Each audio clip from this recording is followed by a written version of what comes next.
कानून घटिया होता है तो अराजकता बढ़ती है। 1954 में नेहरू जी ने घटिया कानून बनाया था जिसको ड्रग एंड मैजिक एक्ट कहते हैं। इस घटिया कानून के कारण स्वामी रामदेव जी को और आचार्य बालकृष्ण जी को सुप्रीम कोर्ट में बिना शर्त माफी मांगना पड़ रहा है। उनकी कोई गलती नहीं है, फिर भी माफी मांगना पड़ रहा है। क्यों? क्योंकि यह कानून घटिया है। जिन बीमारियों का इलाज पतंजलि में होता है, गारंटी के साथ होता है, जिन बीमारियों का इलाज स्वामी रामदेव और आचार्य बालकृष्ण जी ने किया है, लाखों लोग ठीक हो चुके हैं जिन बीमारियों को अपना इलाज करा के, उसके लिए भी स्वामी रामदेव जी को और आचार्य बालकृष्ण जी को सुप्रीम कोर्ट में माफी मांगनी पड़ रही है, क्योंकि यह कानून कहता है कि इन बीमारियों का आप प्रचार प्रसार नहीं कर सकते। मैं साल में 2 बार पतंजलि जाता हूं, एक बार जून में जाता हूं छुट्टियों में, एक बार दिसंबर में जाता हूं, और मैंने अपनी आंखों से देखा है कि वहां पे लोग अपेंडिक्स अपना ठीक कर चुके हैं आके। योग प्राणायाम आयुर्वेद के जरिए लोगों ने अपना अंधापन ठीक किया है। योग प्राणायाम आयुर्वेद के जरिए लोगों ने पतंजलि में आके अपना कैंसर ठीक किया है। पतंजलि में लोगों का मोतियाबिंद ठीक हुआ है। ये मैं अपनी आंखों से देखा बता रहा हूं। योग प्राणायाम के जरिए, आयुर्वेद के जरिए पतंजलि में आके लोगों ने अपना बहरापन ठीक किया है। डायबिटीज ठीक हुई, डायबिटीज तो पूछे नहीं, करोड़ों लोगों को ठीक हो चुकी है पतंजलि में आके। मंद बुद्धि का इलाज पतंजलि में होता है, यूट्रस का इलाज पतंजलि में होता है, माहवारी की समस्या का इलाज पतंजलि में होता है, नर्वस सिस्टम का इलाज पतंजलि में होता है, ड्रॉप्सी का इलाज पतंजलि में होता है, मिर्गी का इलाज पतंजलि में होता है, पथरी का इलाज पतंजलि में होता है। योग प्राणायाम नेचुरोपैथी के जरिए, आयुर्वेद के जरिए ब्लड प्रेशर का इलाज होता है, हिस्टीरिया का इलाज होता है पतंजलि में, कोढ़ का इलाज होता है पतंजलि में, मोटापा का इलाज होता है पतंजलि में, नपुंसकता का इलाज होता है पतंजलि में, बाजपन का इलाज होता है पतंजलि में, टीबी का इलाज होता है पतंजलि में, अल्सर का इलाज होता है पतंजलि में। यह सब योग प्राणायाम नेचुरोपैथी आयुर्वेद के जरिए होता है, आहार चिकित्सा के जरिए होता है, प्राणायाम चिकित्सा के जरिए होता है। लेकिन जब उन्हीं बीमारियों को ठीक करने की बात स्वामी रामदेव जी पेपर के जरिए करते हैं, अखबार में अपना प्रचार एडवर्टीजमेंट देके करते हैं, तो ये 1954 का कानून खड़ा हो जाता है। और इंडियन मेडिकल एसोसिएशन, जो सिंथेटिक ड्रग एसोसिएशन है, जो सिंथेटिक ड्रग बनाने वाले फार्मा माफियाओं के लिए काम करता है, वो Indian medical association supreme court में सीधे जाता है, पिटीशन फाइल करता है, सुप्रीम कोर्ट में उसकी पिटीशन एडमिट हो जाती है, और इस कानून के कारण रामदेव जी, बालकृष्ण जी को बार बार फटकार भी मिल रही है, माफी वो लोग मांग रहे हैं, फिर भी माफीनामा भी नहीं मिल रहा है। एक बात मैं बताऊं, पंजाब में इन्हीं बीमारियों का इलाज मिशनरियां करती हैं, इलाज करने का दावा करती हैं, वादा करती हैं। पूरे पंजाब नहीं, पूरे भारत में मिशनरियां चंगाई सभा लगाती हैं, और चंगाई सभा लगा के कहती हैं कैंसर ठीक कर दूंगा, घुटना ठीक कर दूंगा, बाजपन ठीक कर दूंगा, नपुंसकता ठीक कर दूंगा।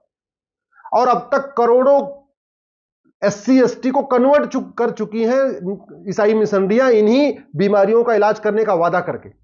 लेकिन इंडियन मेडिकल एसोसिएशन कभी मिशनरियों के खिलाफ सुप्रीम कोर्ट नहीं गया। बहुत सारे मजारों पे, बहुत सारे दरगाहों पे बोर्ड लगे हुए हैं कि हम ये बीमारी ठीक कर देंगे, ये बीमारी ठीक कर देंगे, और वो उन बीमारियों का ठीक करने का वादा किया जाता है, दावा किया जाता है, जो इस कानून में लिखा हुआ है। लेकिन इंडियन मेडिकल एसोसिएशन आज तक कभी नहीं गया। चाहे हिंदी का अखबार हो, चाहे तमिल का अखबार हो, चाहे तेलुगु का अखबार हो, रोज निकलता रहता है, फलाने बीमारी ठीक कर दूंगा, फलाने बीमारी ठीक कर दूंगा, भूले साहब, फन्ने साहब, भन्ने साहब, फन्ने साहब, ऐसे पता नहीं कितने सारे वहां पे तांत्रिक मांत्रिक का रोज प्रचार करते रहते हैं। 1000 रुपए में ठीक कर दूंगा, 2000 रुपए में ठीक करता हूं। इंडियन मेडिकल एसोसिएशन कभी उनके खिलाफ सुप्रीम कोर्ट नहीं गया। लेकिन जब पतंजलि ने यह काम करना शुरू किया तो इंडियन मेडिकल एसोसिएशन चला गया।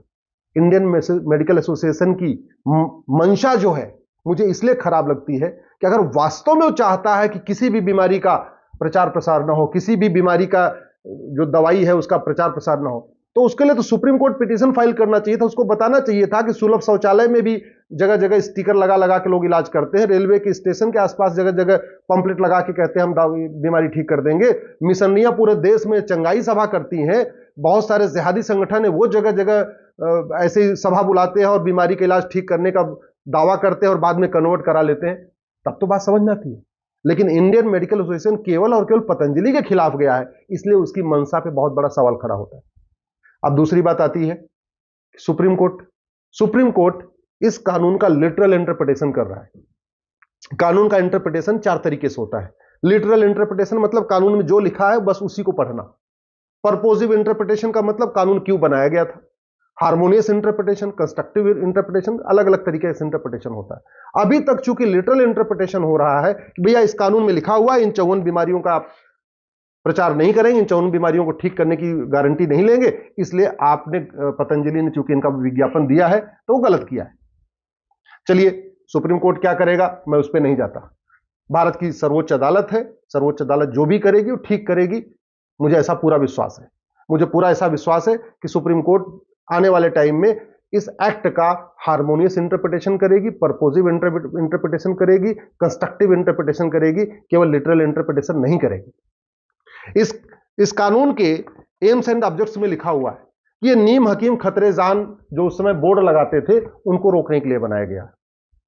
तो पतंजलि कोई नीम हकीम से तो नहीं चलती, पतंजलि में तो पूरा रिसर्च सेंटर है, दुनिया का सबसे बड़ा आयुर्वेद का रिसर्च सेंटर पतंजलि में है। तो इसलिए पतंजलि में कोई नीम हकीम तो काम करते नहीं।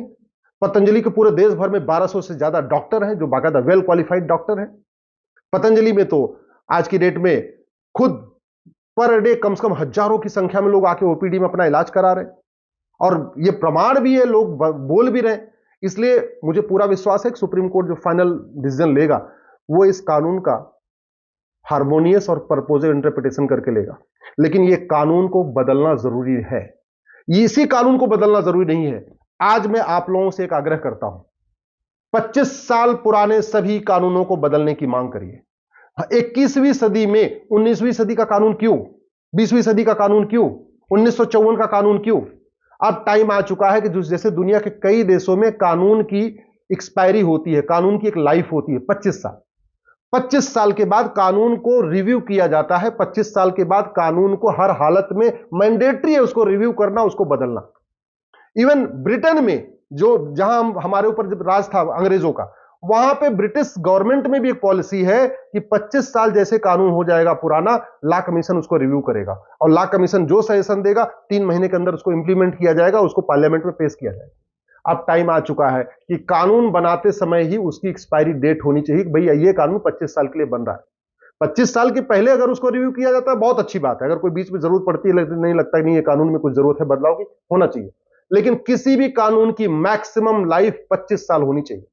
ऐसे थोड़ी है कि 1860 का इंडियन पिनल कोड 2023-24 में चलता रहे, आज भी चल रहा है 1860 वाला इंडियन पिनल कोड। 1861 का पुलिस एक्ट आज भी चल रहा है, 1863 का इंडाउमेंट एक्ट आज भी चल रहा है, 1872 का एविडेंस एक्ट आज भी चल रहा है, 1908 का सिविल प्रोसीजर कोड आज भी चल रहा है। कितने सारे कानून चल रहे हैं। ये जासूसी और गद्दारी रोकने वाला 1923 का कानून आज भी चल रहा है। ड्रग एंड कॉस्मेटिक एक्ट जो नकली दवाओं को रोकने के लिए बना हुआ है 1940 का आज भी चल रहा है। फॉरेनर एक्ट घुसपैठियों को रोकने वाला 1946 वाला कानून आज भी चल रहा है। मिलावटखोरी के खिलाफ जो कानून है 1954 वाला आज भी चल रहा है। सिटीजनशिप एक्ट 1955 वाला चल रहा है। क्यों? कानून घटिया इसलिए आज तक लाखों घुसपैठियों को नागरिकता मिल गई, किसी एक जासूस, गद्दार, मक्कार, देशद्रोही की नागरिकता खत्म नहीं। क्यों? क्योंकि 1955 वाला कानून चल रहा है। पासपोर्ट एक्ट 1967 वाला चल रहा है। क्यों भैया? ये अनलॉफुल एक्टिविटी 1967 वाला कानून चल रहा है। प्रिवेंशन ऑफ करप्शन एक्ट 1988 चल रहा है। 2G घोटाला हुआ, कॉमनवेल्थ घोटाला हुआ, कोयला घोटाला हुआ, ना आज तक किसी भ्रष्टाचारी के 100% प्रॉपर्टी जब्त हुई, ना किसी की नागरिकता खत्म हुई, ना जीवन कारावास फांसी हुआ। क्यों? क्योंकि कानून घटिया, 1988 वाला कानून वहां घटिया है। बेनामी प्रॉपर्टी एक्ट 1988 वाला चल रहा है। क्यों इतना पुराना कानून चलाना? अरे हम अग्नि मिसाइल बना सकते हैं, ब्रह्मोस बना सकते हैं, राफेल खरा सकते हैं, बना सकते हैं, परमाणु बम बना सकते हैं, सब कुछ, वर्ल्ड क्लास हाईवे बना सकते हैं, वर्ल्ड क्लास हॉस्पिटल बना सकते हैं, वर्ल्ड क्लास मॉल बना सकते हैं, तो वर्ल्ड का सबसे अच्छा कानून नहीं बना सकते क्या? क्यों हम 25 साल से ज्यादा पुराना कानून रखें? मनी लॉन्ड्रिंग 2002 वाला, हवाला का इतना कारोबार चल रहा है, ना किसी आज का हवाला कारोबारी को ना तो आजीवन कारावास हुआ, ना फांसी हुई, ना किसी की नागरिकता खत्म हुई। क्यों इसको कानून चलाना? इसलिए मेरा आपसे निवेदन है, केवल अब बात ड्रग एक्ट की नहीं है, बात केवल पतंजलि की नहीं है, बात भारत को विश्व गुरु बनाने की है, भारत में राम राज्य स्थापित करने की है। वो तभी हो सकता है जब हमारा प्रत्येक कानून दुनिया का सर्वोत्तम कानून हो, और घटिया कानून एकदम नहीं चाहिए। आप लोगों से निवेदन है, इस वीडियो को अधिक से अधिक शेयर करिए, और जो भी कानून सन 2000 से पहले के बने हुए हैं उन सभी कानूनों को बदलने की मांग करिए, तभी भारत में बदलाव आएगा। याद रखिएगा, डॉक्टर बदलने से बीमारी ठीक नहीं होती है, बीमारी ठीक होती है दवा बदलने से। ऐसे ही शासक बदलने से व्यवस्था बदलती नहीं है, कानून बदलने से व्यवस्था बदलती है। शासक बदल रहे हैं, कानून नहीं बदल रहा है, इसलिए समस्या ज्यों की त्यों है।